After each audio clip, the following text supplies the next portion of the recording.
Salam Malaysia Madani. Thanks for tuning in to Updates at Noon with me, Renee Fong. On our headlines today, King urges Muslims to not waste food in fasting month.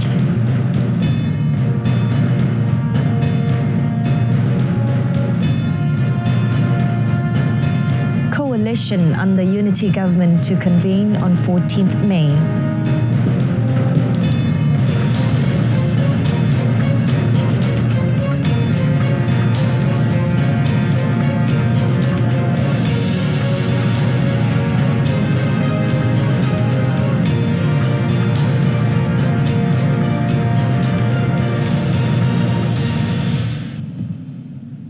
Yang di-Pertuan Agong Al-Sultan Abdullah Riayatuddin Al-Mustafa Billah Shah has advised Muslims in the country to not waste food when breaking fast during the Ramadan month. The king decreed that wastage of food while breaking a fast among Muslims is a major contributor to food wastage during the Ramadan month. In a statement post on Istana Negara's Facebook page, the king said such wastage is against the spirit of Ramadan, which should be a month that teaches Muslims to be modest and not wasteful. The king also urged the Muslim community to increase charitable activities and not divulge in non-beneficial activities or be extravagant in spending. Al-Sultan Abdullah and Raja Pemaisuri Agong Tunku Azizah Aminah Maimunah Iskandaria, who expressed their Ramadan Mubarak greetings, also hoped that Muslims would greet the month with a sense of repentance, gratitude, blessings and favours that Allah has bestowed upon them.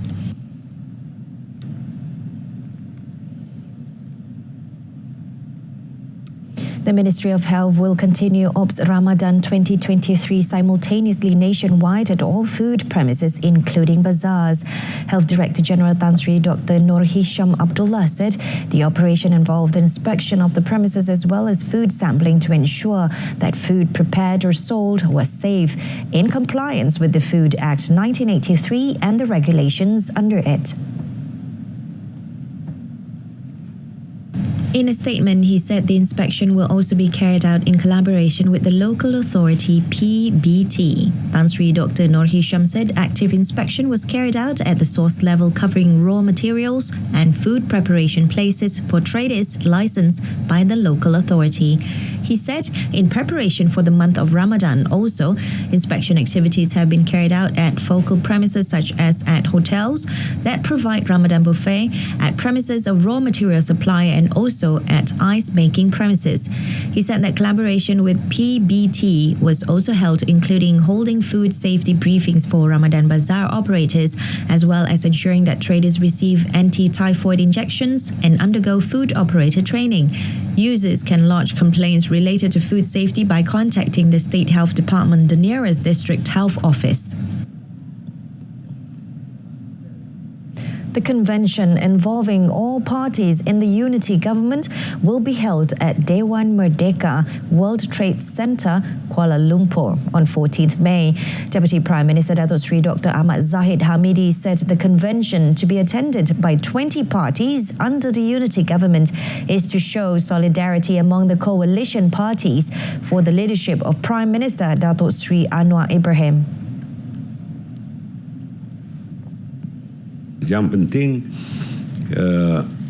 dukungan daripada UMNO ini cukup berpadu, dan saya minta sama ada rakan-rakan di dalam kepimpinan ini telah menang atau dilantik ataupun turut bersama-sama dalam majlis tinggi, hendaklah merapatkan barisan, melupakan titik bengik sebagaimana yang pernah kita hadapi yang lalu, dan biduk lalu kiaman bertaut.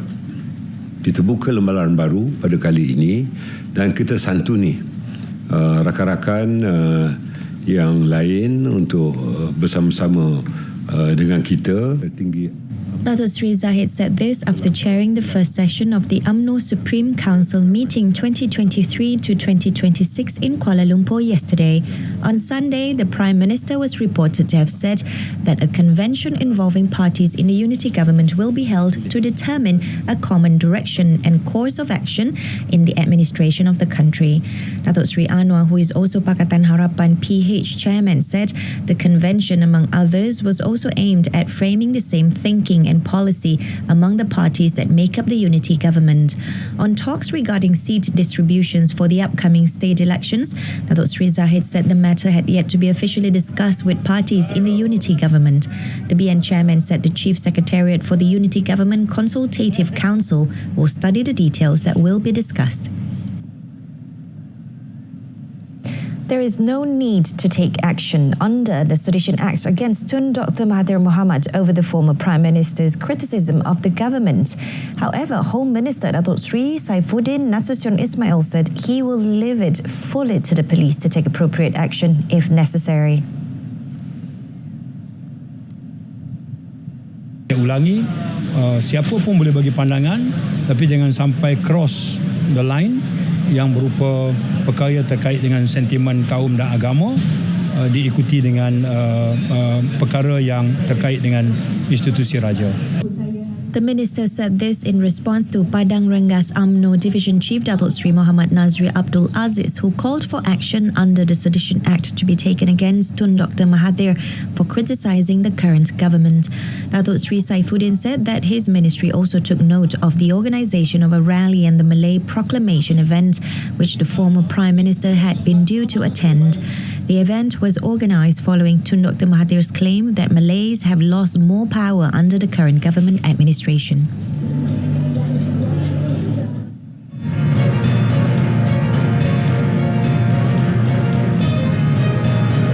Coming up, dengue cases in Kedah record over 300% increase. Stay tuned.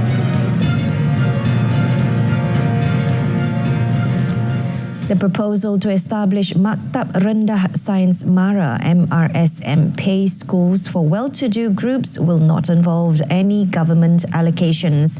Deputy Prime Minister Datuk Sri Dr. Ahmad Zahid Hamidi said this futuristic plan by Majlis Amanah Rakyat Mara would use the private financing initiative PFI and funding through collaboration with financial institutions.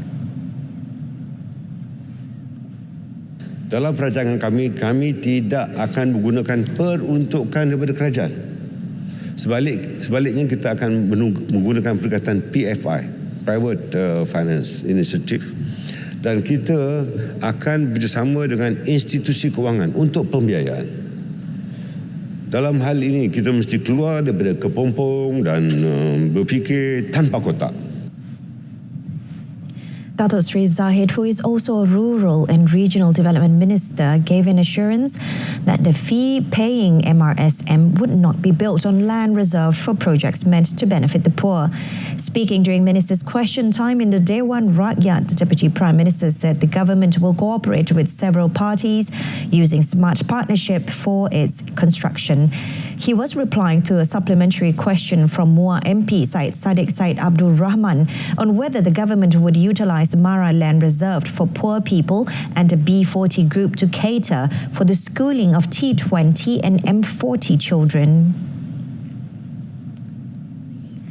The Transport Ministry, through the Marine Department, JLM, will initiate an investigation to identify the cause of the cargo ship MV Dicat 06 loss at sea. Minister Anthony Loke said the JLM will act accordingly based on the findings of the investigation as well as recommendations by the investigation committee. JLM telah menumbuhkan jawatan kuasa siasatan dengan skop dan penumpuan siasatan menjurus kepada perkara seperti berikut. Yang pertama, keselamatan perairan dan keselamatan kapal. Yang kedua, pengumpulan fakta mengemukakan penemuan dan cadangan tindakan seperti tindakan kompaun dan lain-lain yang bersesuaian.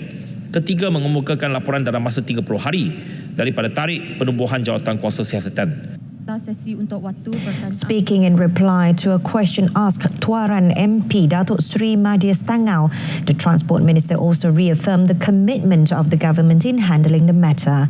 He said JLM has also been instructed to continue searching the missing vessel.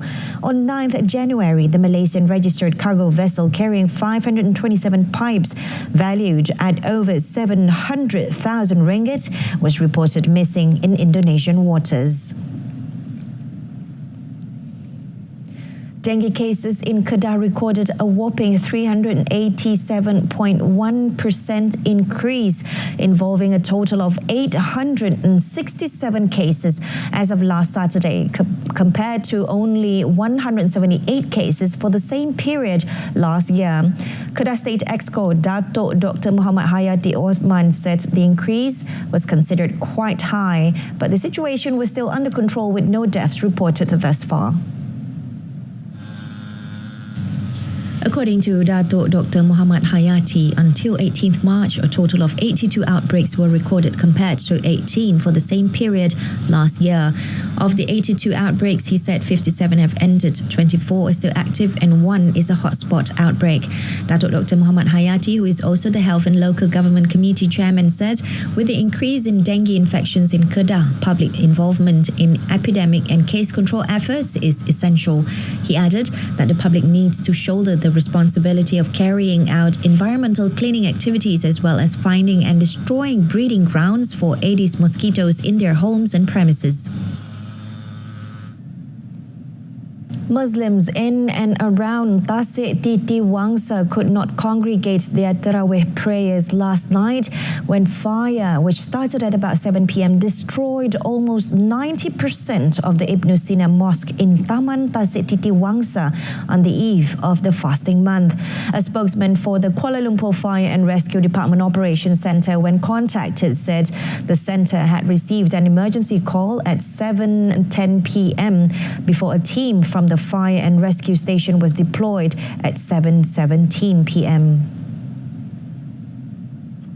He said 3 fire engines from Setapak, Jalan Tun Razak Fire Station and Hang Tuah Fire Station with 21 firefighters were deployed to the scene immediately after receiving the emergency call. The fire destroyed 90% of the mosque, including the prayer hall in the mosque. The spokesman said the fire was brought under control at 7:27 p.m. and fully doused by 9:36 p.m. During the fire, there were nobody in the mosque while investigations are being carried out to determine the cause of the fire and damages involved.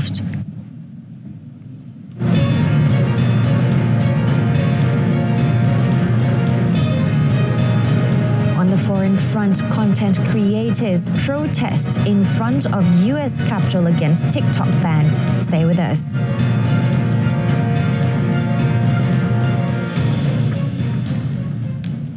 Malaysia is ready to cooperate and even improve ties with Afghanistan, a country under Taliban administration that the United Nations earlier this month described as the most repressive country in the world for women's and girls' rights.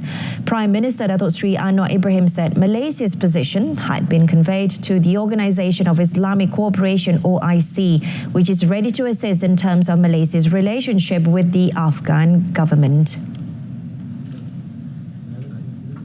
He said, however, Malaysia stood firm on the issue of women's education and is of the opinion that the right of the group to education cannot be denied.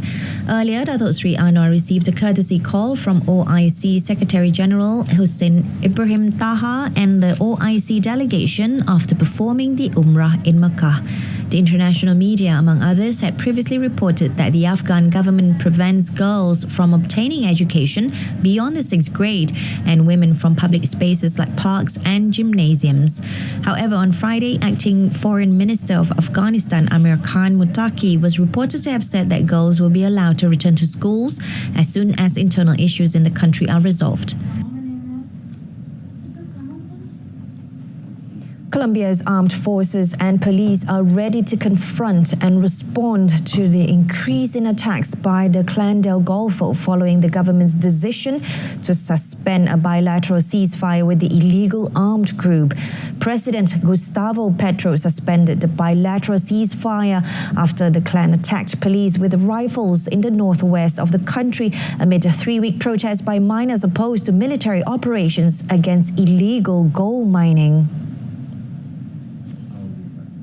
The ceasefire was part of President Petro's efforts, who took office more than 7 months ago, to end the nearly 6-decade internal armed conflict that has left more than 450,000 people dead. The government accused the clan of attacks that have led to road blockades and food and fuel shortages in at least 12 municipalities in the departments of Antioquia and Cordoba. The officer warned that if other armed groups with which the government currently has bilateral ceasefires violate those agreements, they will face a powerful offensive and their leaders will risk death or capture. Meanwhile, the International Committee of the Red Cross (ICRC) expressed their concern on the clashes, which worsened the country's humanitarian situation last year, with civilians subject to forced displacements and confinements. More than 180,000 people were displaced and tens of thousands confined to their houses or settlements. Police were searching for a Denver high school student who shot and wounded 2 faculty members as they were patting him down for weapons as part of a safety plan devised for the youth based on previous behavioral issues. The East High School student, identified by police as 17-year-old Austin Lyle, fled the shooting scene on foot immediately after the incident, which unfolded just before 10 a.m. local time. Neither police nor education authorities disclosed the specific conduct that led the school to adopt an individualized security protocol for the student. A wanted bulletin issued after the shooting included a photo of the student and of a car similar to one he might be driving. The dean of the school and another staff member were conducting the search when several shots were fired and the student fled, apparently still armed with the handgun used in the attack. The 2 victims were taken to an area hospital where one was listed in critical condition and undergoing surgery, and the other was in serious but stable condition. A group of TikTok content creators descended on the U.S. Capitol to protest against calls for a ban on the popular Chinese-owned video sharing app amid fears that it presents a national security threat. Lawmakers and government officials have complained that TikTok's parent company ByteDance is able to pass users' data to the government in Beijing and are calling for it to be removed from app stores unless it is sold to a U.S. firm. Supporters argue that the platform is no more prone to data breaches than any other apps that collect personal information, and that lawmakers should be working to firm up privacy laws rather than spoiling their fun. A group of around a dozen teenagers, teachers and business owners rallied at Congress to discuss their opposition to a potential ban and draw attention to the benefits of TikTok on their lives and livelihoods. The app, which recently revealed it has 150 million US users, is already outlawed on all federal and some state government devices and is blocked by several public universities. But lawmakers and President Joe Biden are weighing a total ban. The company CEO, Shao Ziqiu, is due to testify in Congress on Thursday, where he is expected to tell the House Energy and Commerce Committee ByteDance is not an agent of China or any other country. Bolivian police used tear gas to disperse a protest of teachers in La Paz when hundreds took to the streets to demand an increase in the budget for the education sector. Riot police fired pellets at teachers who in turn threw explosives and objects at them. Bolivian teachers marched in La Paz in the 3rd week of protests to reject a new curriculum. The teachers, who say they lack the necessary training to teach robotics, economics and chess as proposed in an initiative that came into force this year, also call for more resources for the sector. The teachers have called a general strike and road blockade for Friday if the government of President Luis Arce does not accede to their demands. In Bolivia, an educator earns an average of 4,000 Bolivianos a month, about $574, while the national minimum wage is 2,250 Bolivianos, $323. The Minister of Education at Galpari has reiterated his willingness to dialogue, but reproached the teachers for trying to demonize the new plan for basic and secondary education due to its alleged complexity.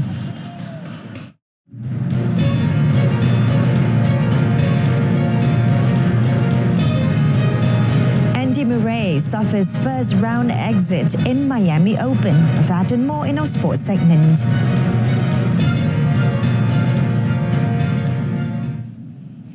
England manager Gareth Southgate said the past was irrelevant as they begin their Euro 2024 qualifying campaign against Italy in Naples. Speaking on the eve of the fixture, Southgate said they had to start again with humility as they look to get qualifying for the European Championship hosted in Germany off to a perfect start.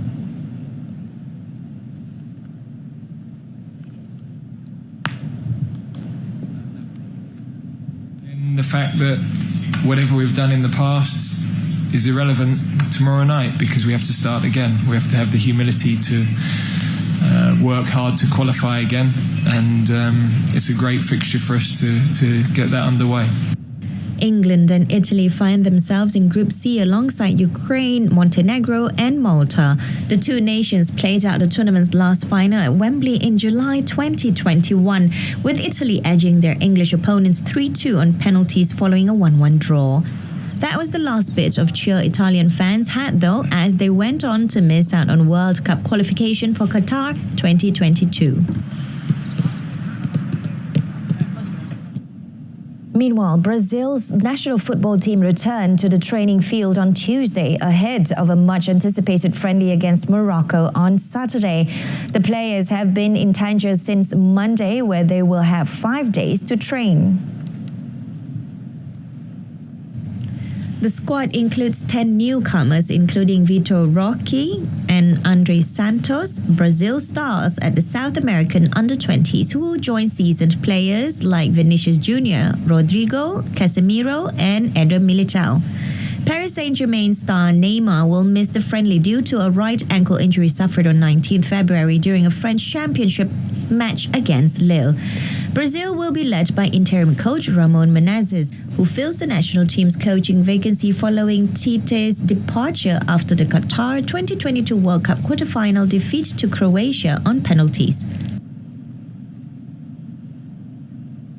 Russia are preparing to face Iran in an international friendly on Thursday despite an ongoing FIFA and UEFA ban aimed at isolating the country from international football because of the invasion of Ukraine. Russian teams have been suspended from European and FIFA competitions since Moscow invasion of Ukraine last February.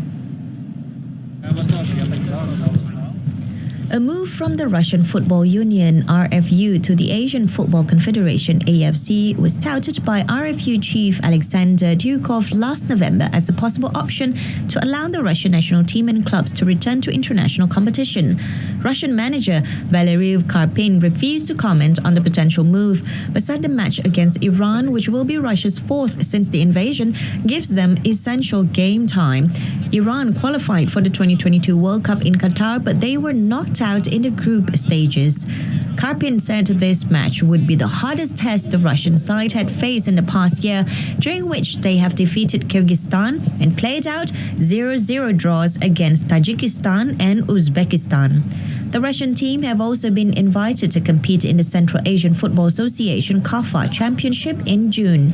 Regional competitions such as the Copa America in South America often invite guest countries from outside the federation to tournaments.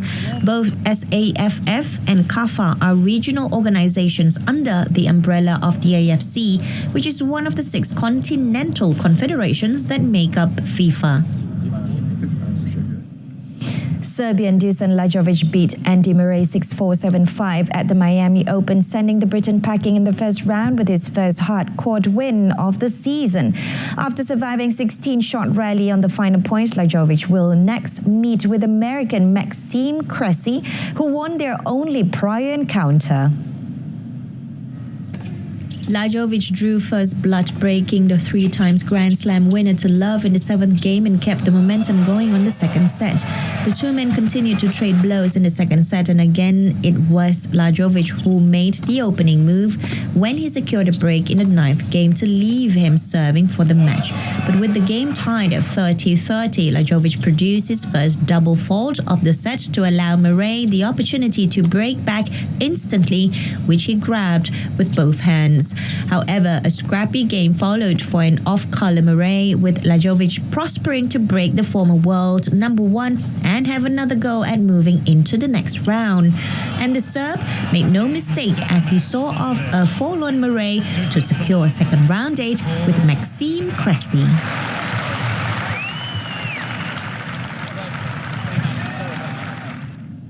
Despite missing out on stage 3 of the Volta at Catalunya on Wednesday, race leader Primož Roglic Jumbo-Visma was all smiles after passing another high-altitude test.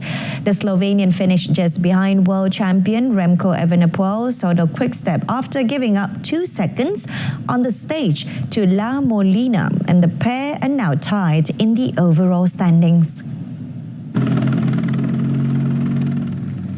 The two riders have been a step above the rest in the first 3 days of racing. Roglic won the opening stage on the short, steep kick to the line in Sant Feliu de Guíxols, then outsprinted Evenepoel to take second to track Segafredo's Giulio Ciccone at the Volta 2000 ski resort.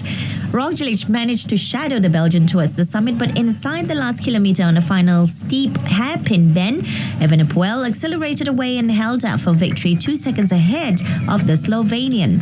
Roglic kept hold of the overall race lead, but is now tied on time with Evenepoel ahead of stage 4, which is a 188-kilometre route from Olivia to Sabadell.